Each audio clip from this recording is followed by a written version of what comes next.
আসসালামু আলাইকুম বন্ধুরা, আজকে চলে এসেছি তোমাদের সঙ্গে আবার একটি রান্নার ভিডিও শেয়ার করতে। তোমরা হয়তো অনেকেই চিংড়ি পোস্ত, রুই পোস্ত অনেকেই খেয়েছো, কিন্তু রূপচাঁদা দিয়ে পোস্ত হয়তো সবার প্রথম শুনছো। কেন করেছি বলো তো রূপচাঁদা দিয়ে পোস্তটা?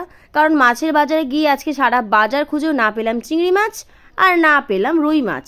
তো আমার কথা মতন মা এই মাছটা দিয়েই আজকে পোস্তটা করেছে। তো রূপচাঁদা মাছের কিন্তু পাতুরিও বানানো যায়। তোমরা যদি দেখতে চাও আমি রেসিপি চ্যানেলে আপলোড করব, কমেন্ট করে অবশ্যই জানিও।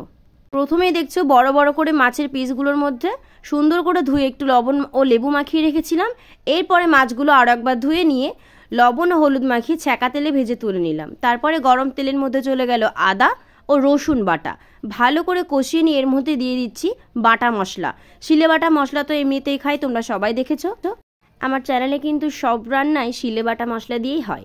এর মশলার মধ্যে ছিল কাঁচা লঙ্কা, সর্ষে বাটা, তারপরে দিয়ে দিচ্ছি একটু লবণ ও পরিমাণ মতো হলুদ। এরপরে মাছগুলো দিয়ে দিলাম, হালকা একটু পানি দিয়ে দিলাম। এরপরে পোস্ত বাটাটা উপর থেকে ছড়িয়ে দিলাম। তোমরা চাইলে নামানোর আগেও দিতে পারো। হালকা একটু ফুটিয়ে উপর থেকে দিয়ে দেবো ধনে পাতা।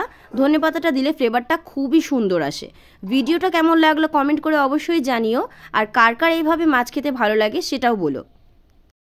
আমার ছেলে এখন ঘুমাচ্ছে, তো আমার পাশে চেঁচামেচি করার মতো এখন কেউ নেই। সেই ফাঁকে আমি তোমাদের সঙ্গে চলে এসেছি আমার রান্নার ভিডিওটা শেয়ার করতে। ভিডিও দেখার পরে লাইক করতে কিন্তু একদম ভুলবে না। চ্যানেলে নতুন বন্ধু হয়ে থাকলে সাবস্ক্রাইব করে এইভাবেই পাশে থেকো নিত্য নতুন রান্নার ভিডিও দেখার জন্য। আজকের মতো এই পর্যন্তই। খোদা হাফিজ।